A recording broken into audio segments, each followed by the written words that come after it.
Ramsuratkumar, Yogi Ramsuratkumar, Yogi Ramsuratkumar, Jaya Guru Raya.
भगवान योगी रामसूरतकुमार की जय। सर्वं योगी रामसूरतकुमारार्पणमस्तु।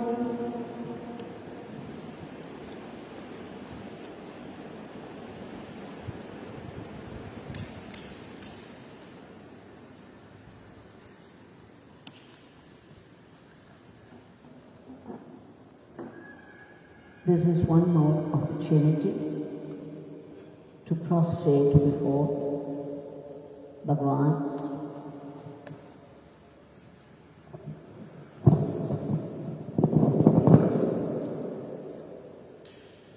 With deep gratitude.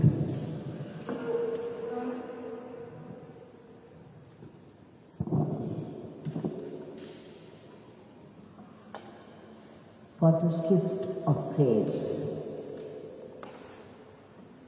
of chanting His name.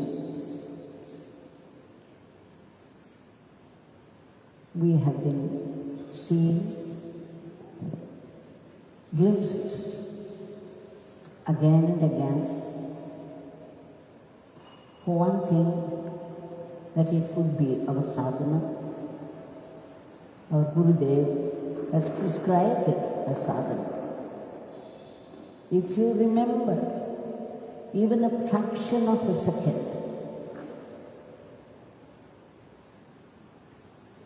that you have been with this beggar, any experience, any part of it, that you find very interesting, you find very inspiring,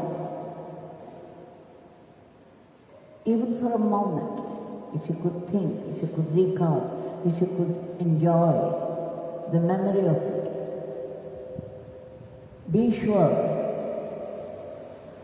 that this is Amrita, nectar, ambrosia. This benefit you cannot get by a rigorous tapas of 1,000 years. Please do not think that this beggar is exaggerated. This beggar is telling you the truth. This was his assurance.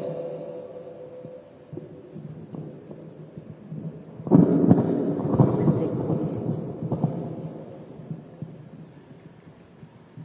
So Bhagwan has given us this promise that even if we recall a fraction of a second of time that we spent with Him, we would stand to benefit enormously. And the second thing is, when we go through the experience of others, it's reliving it ourselves.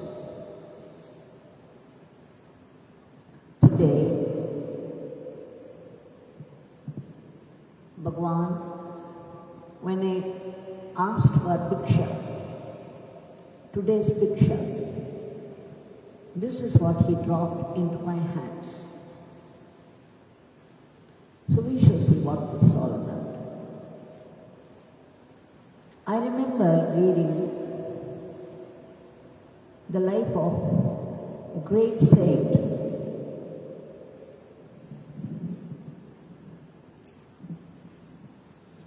in the Shiva tradition.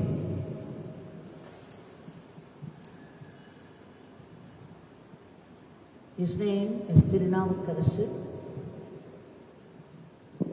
And there was another saint who was very, very devoted to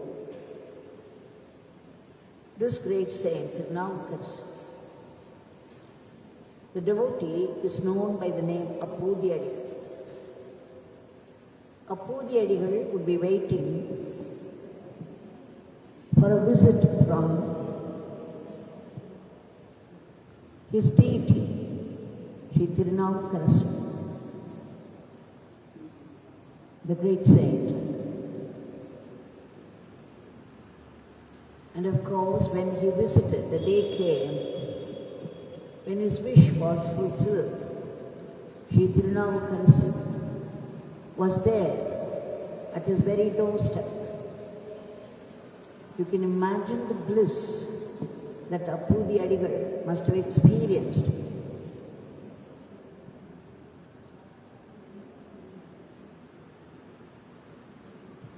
He asked his wife to prepare a grand meal. And that was done. He asked his son to go cut a leaf, a banana leaf, for serving food to their venerated guest. The boy who went to the garden to cut that, unfortunately, by a twist of fate, got bitten by a snake and died on the spot. Now, just imagine the couple, the devoted couple, who had been waiting all their life for this great opportunity of the visit of their deity. He had come to eat and the food was ready, but the boy died on the spot. What a fix it was. Now somehow they tried to hide the truth from the guest, from the divine guest. But it could not happen. The divine guest was divine.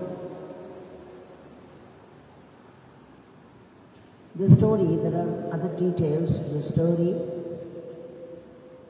For us, what was most important is the divine guest, Sri Tiruvannamalai, found out that the boy died while he made an attempt to cut banana leaf. Then by his own power of tapas, his Atma Shakti, he managed to bring the same snake that bit the boy to death. And the snake came to the dead body of the boy and sucked back the poison it injected into the boy. And the boy came alive. So these great people could use anything to achieve their purpose. For them, even a blade of grass could prove to be a powerful weapon to achieve what they will. When I read this, I remember this incident. Somewhat similar. There are many other incidents as well, but today this is what Bhagwan dropped into my hand. How Sai Baba, who served Yogi Ramsuratkumar Bhagwan at Sanatana State House, once again served in a very dramatic way. So to get to the details of the story, we shall begin from the beginning. All this were narrated by Sri Appanayengar, who used to visit Bhagwan often in the 80s. Sri Appanayengar reports that he had a friend who did not get married till the age of 40. Even his elder brother was not married. Now, the friend was in a dilemma. He so much wanted to marry, like everyone else, and lead a normal life. He wanted to raise a family. But then, when he mentioned it, that he was not getting married, it was getting delayed, Appanayengar took him to Sri Jnanananda Swami, who was still in the body at the time. Now this friend of Appanayengar, instead of coming directly to the point, begging the great Swami for the boon of a good marriage, he started to approach the subject in a very different way, in a roundabout way. He said, Swami, I think of taking voluntary retirement and then offer all the money I get from that to the ashram here, and I would like to serve. He had come all the way to ask for a marriage settlement, but instead this is what he spoke. Of course, Swami Jnanananda knew everything. Immediately he said, this ashram does not depend upon your money. And what's more, you have it in your fate to lead a married life, to live a worldly life. You cannot escape it. And then he gave him prasad and sent him away. Now, after this 2 or 3 or 4 years passed, now he was 45, he found himself still unmarried. Nothing would settle for him. So once again, he was lamented upon this to his friend Appanayengar. Then Sri Appanayengar took him to Yogi Ramsuratkumar Bhagwan Sanatana State House. Now, Appanayengar's friend knew better, so he came directly to the point and said, Swami, Sri Jnanananda Swami gave me a promise. He said I would get married, but now I am 45 and nothing is coming to fruit. Then Bhagwan smiled, gave him a fruit and said, Jnanananda, whatever Jnanananda Swami said would definitely come true. And sent him away, and true to that, he got married soon to someone who became such a devotee of Bhagwan. Gomti is her name, And when they visited, after some time again, Appanayaga's friend began to complain that he wanted a child. After all, the married life is for what? To get children. Especially a boy who could serve, who could do all the rites for the ancestors. So they came together, and Appanayaga said, okay, both of you come together with me and we shall see. So they came over to Bhagwan Yogi Ramsuratkumar's Channel Street house. Gomati appealed to him with a devotion, and Bhagwan smiled and he dropped some turmeric pieces and flower, a string of flowers and fruits. And then Appanayaga in a flash knew that it was going to be a female child. Gomati took it with great devotion in her pallu. And true to Bhagwan's assurance, she conceived soon and gave birth to a baby girl. The girl was very intelligent, studied so well.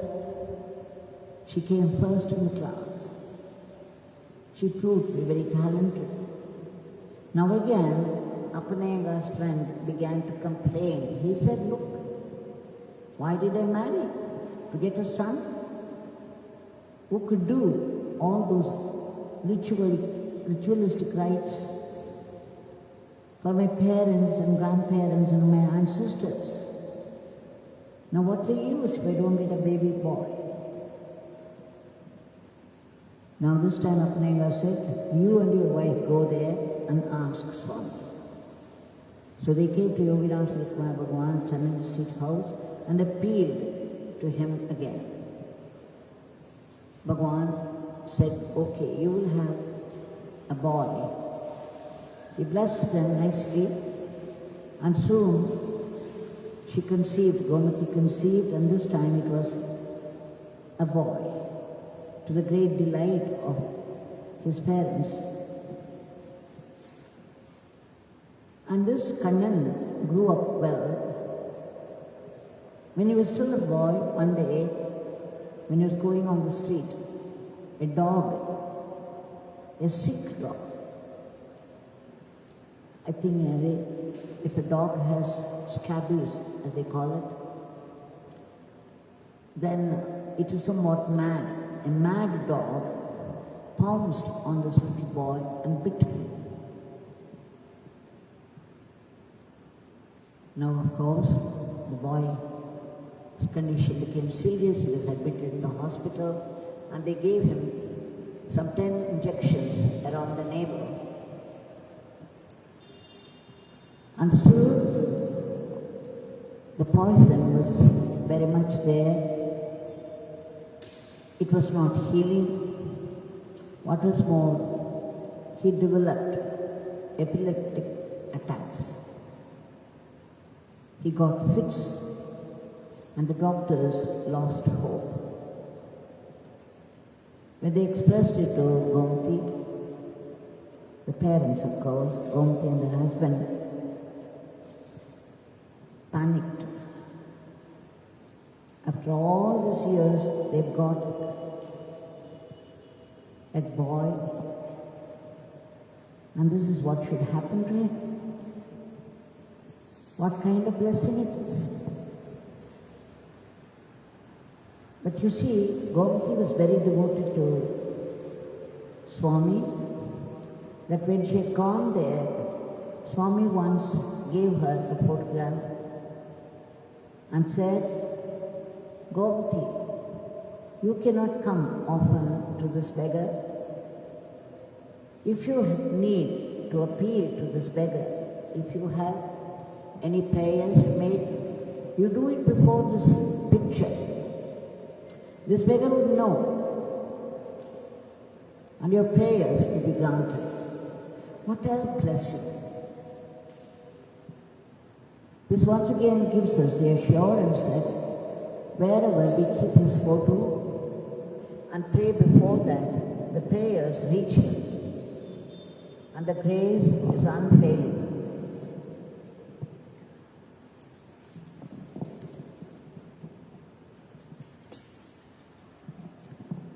So Gomti, with folded hands and tears streaming down, prayed to Bhagwan, please save my child, save my son. And she went to sleep. And that day, in the dream, Bhagwan had come. Bhagwan sat there on a chair and asked for some coffee. Probably she was very good at it. And she went inside the kitchen. When she brought the cup of coffee, Bhagwan had disappeared. So the next day, early morning when she woke up, she knew what to do. She and her husband, with the child, they rushed to Sanada Street house. Now, as they entered, of course Bhagwan welcomed them. As they entered,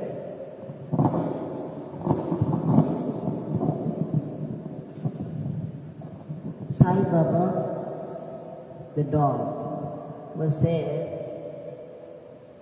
in the veranda.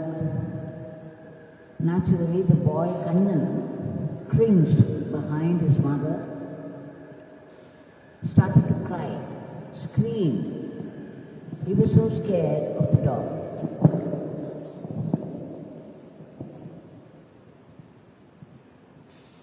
Then Bhagwan, of course, assured the boy that nothing would happen, he would be all right. So he took them inside, seated them opposite, and then after some conversation, Sai Baba, all of a sudden, came running into the house, much to the dismay of the boy. The boy again started to scream. But now, Sai Baba went straight to the boy. And what was more, it began to smell the spot where he was bitten by the dog. Just for a second or two. After smelling, it came back to Bhagwan, sat by his side, like a good boy.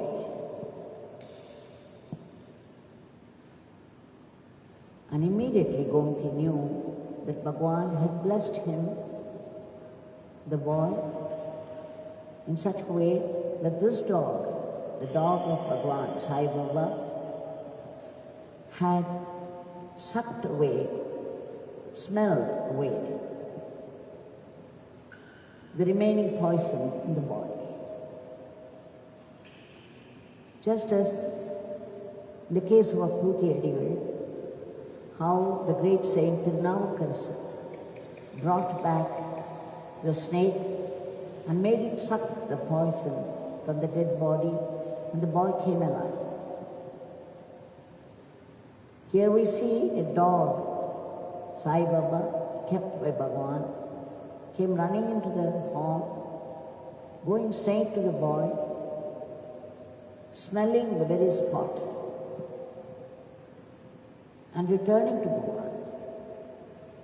Now all this must have been willed by Bhagwan by way of treatment to the little boy.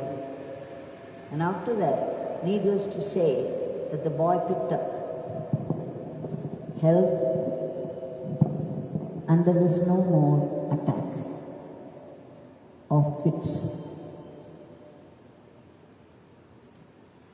After some time now, the girl was also studying so well. She was in the 11th standard, she fell down and broke her hand. She was in sling for quite some time. When they removed it, she could not recover completely. The hand was still bent and there was a lot of pain. Now she had come to 12th standard and she was writing her exams and she found it very difficult with this hand. She started to pester her parents to take her to Bhagwan. So when they came to Sananda Street House, by then it was, I think it was 94, and Bhagwan had shifted from the Sananda Street House to Sudama near the ashram. So they went and stood in this queue, and when their turn came, without being told anything by her father, when this girl approached Bhagwan, Bhagwan of his own free will, he just touched her hand and said, "Oh, your hand is like this? You have not recovered completely. Is there pain?" The girl said yes. Immediately, Bhagwan was stroking the very spot up and down a few times and then asked her if there was still pain. She said, "Yes, there is still pain, but very little." And then Bhagwan stroked her hand again up and down a few times and said, "You will be completely all right, not to worry."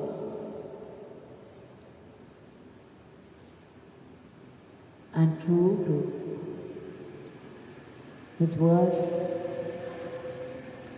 the blessings worked and she became all right. She was able to write her exams well.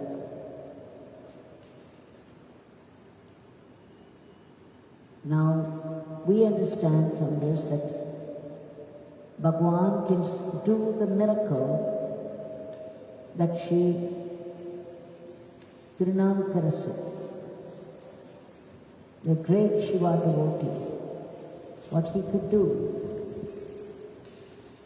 Something similar repeated itself. It's possible. Bhagwan comes to our rescue in any way. They say even a blade of grass can prove to be a powerful weapon in the hands of a great Atman. And what's more, whatever Bhagwan said to Gomti still applies to everyone. Whenever we need, we cannot come to the ashram for some reason or the other. If we have Bhagwan's picture at home, please know that you stand before the picture with folded hands and appeal to his compassion with your prayer. You will see how it is granted. Please do not think it's only a picture of Bhagwan. It is he himself. He lives in the name, he lives in all his pictures.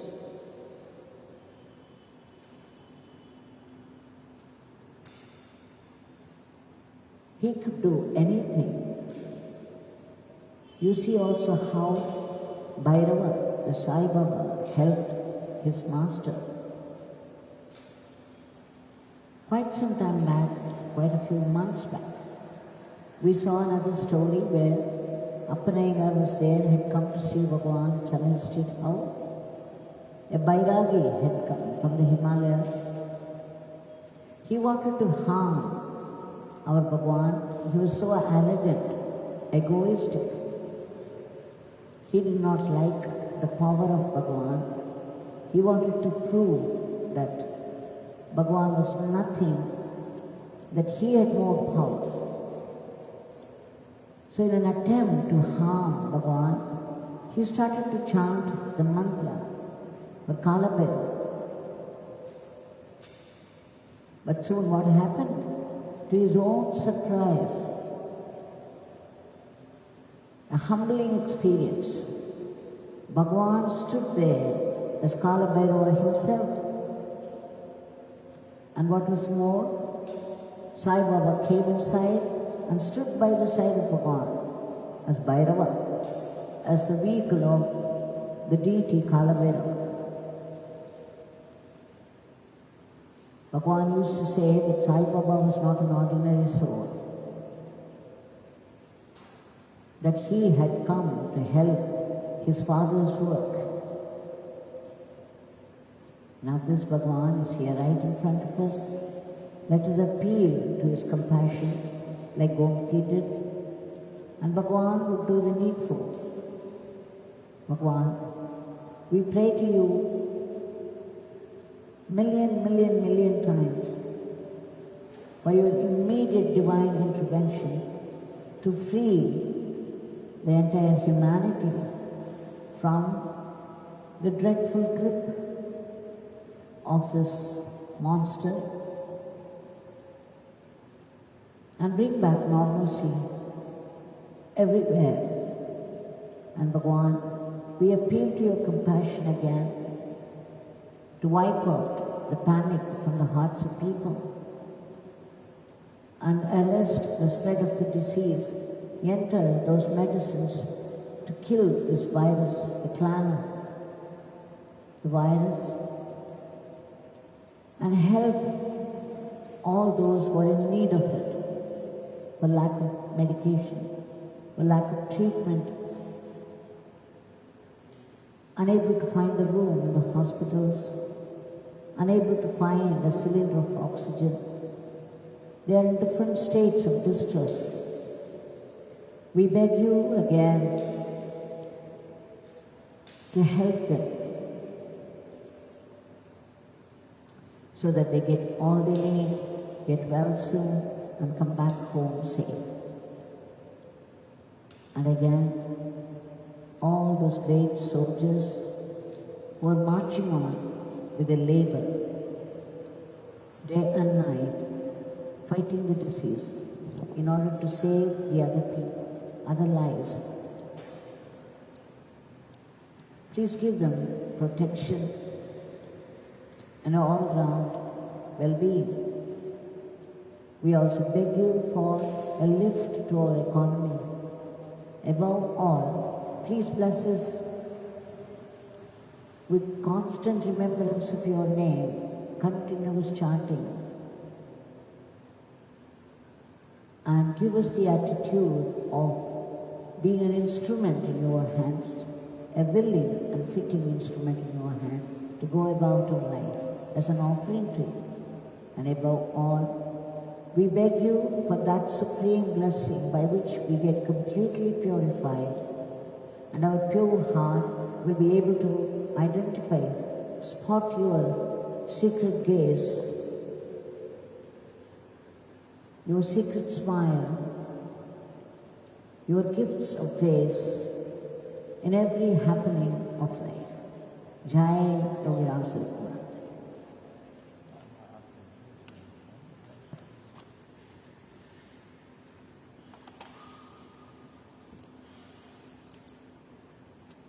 Yogi Ramsuratkumar.